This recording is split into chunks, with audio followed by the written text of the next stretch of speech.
रथ यात्रा 2023 के विषय में शायद काफी लोगों को पता भी हो, लेकिन ऐसे बहुत ही कम लोग होंगे जिन्हें कि ये पता हो कि आखिर रथ यात्रा क्यों मनाई जाती है। रथ यात्रा भारत में मनाया जाने वाला बहुत ही प्रसिद्ध पर्व है, लेकिन बाकी पर्वों और रथ यात्रा में बहुत फर्क है, क्योंकि रथ यात्रा घरों अथवा मंदिरों में पूजा पाठ या व्रत करके मनाया जाने वाला पर्व नहीं है। इस पर्व को इकट्ठे होकर मनाया जाता है। इस पर्व में रथ यात्रा निकाली जाती है।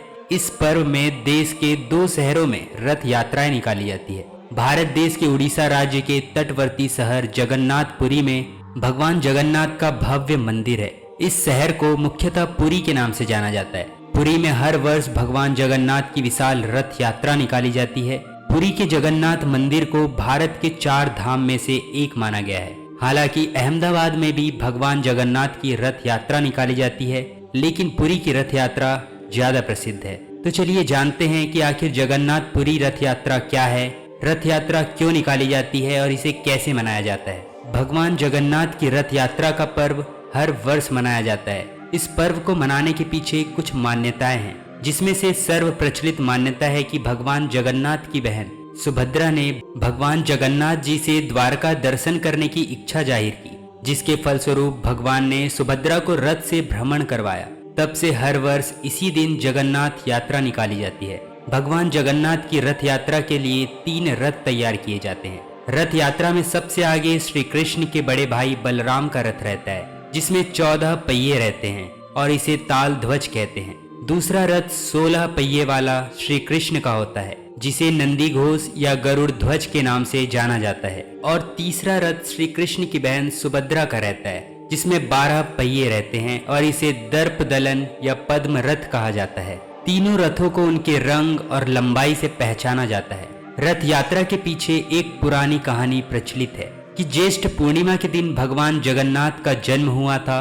उस दिन भगवान जगन्नाथ उनके बड़े भाई बलराम और बहन सुभद्रा को रत्न सिंहासन से उतारकर भगवान जगन्नाथ के मंदिर के पास बने स्नान मंडप में लाया जाता है। फिर 108 कलशों से उनका शाही स्नान होता है, जिससे भगवान जगन्नाथ बीमार पड़ जाते हैं और उन्हें बुखार आ जाता है। इसके बाद भगवान जगन्नाथ को एक विशेष स्थान में रखा जाता है, जिसे ओसर घर कहते हैं। 15 दिन बाद भगवान जगन्नाथ स्वस्थ होकर घर से निकलते हैं और भक्तों को दर्शन देते हैं। इसे नव यौवन नेत्र उत्सव भी कहते हैं। इसके बाद आषाढ़ शुक्ल की द्वितीया को भगवान जगन्नाथ उनके बड़े भाई बलराम और बहन सुभद्रा के साथ रथ में सवार होकर नगर भ्रमण के लिए निकलते हैं। भगवान जगन्नाथ की रथ यात्रा के लिए 3 रथ तैयार किए जाते हैं। जब तीनों रथ तैयार हो जाते हैं, तब छर पहनारा अनुष्ठान किया जाता है। इन तीनों रथों की पूजा करके सोने की झाड़ू से रथ और रास्ते को साफ किया जाता है। आषाढ़ शुक्ल पक्ष की द्वितीया तिथि को रथ यात्रा का आरंभ होता है। ढोल नगाड़ों के साथ ये यात्रा निकाली जाती है और भक्तगण रथ को खींचकर पुण्य लाभ अर्जित करते हैं। रथ यात्रा जगन्नाथ मंदिर से शुरू होती है और पूरी शहर से होते हुए नगर भ्रमण कर गुंडीचा मंदिर पहुंचती है। 10वें दिन रथ पुनः मंदिर की ओर प्रस्थान करता है और 11वें दिन मंदिर के द्वार खोले जाते हैं। इस दिन भक्तगण स्नान करके भगवान के दर्शन करते हैं। रथ यात्रा का महत्व: पुरी स्थित वर्तमान मंदिर 800 वर्षों से भी पुराना है, जिसे 4 पवित्र धामों में से एक माना गया है। कहा जाता है कि जिन भक्तों को रथ यात्रा का रथ खींचने का सौभाग्य मिलता है, वो बहुत भाग्यवान माने जाते हैं। पौराणिक मान्यता के अनुसार रथ खींचने वाले को मोक्ष की प्राप्ति होती है।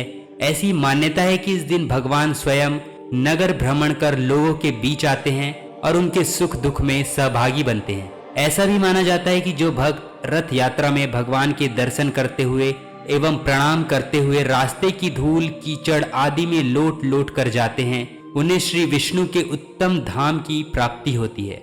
सबसे खास बात यह है कि रथ यात्रा के दिन कोई भी मंदिर एवं घर में पूजा न कर सामूहिक रूप से इस पर्व को संपन्न करते हैं और इसमें किसी प्रकार का भेदभाव नहीं देखा जाता है। तो बस यहीं तक था आज का वीडियो। मिलते हैं एक और नए वीडियो के साथ।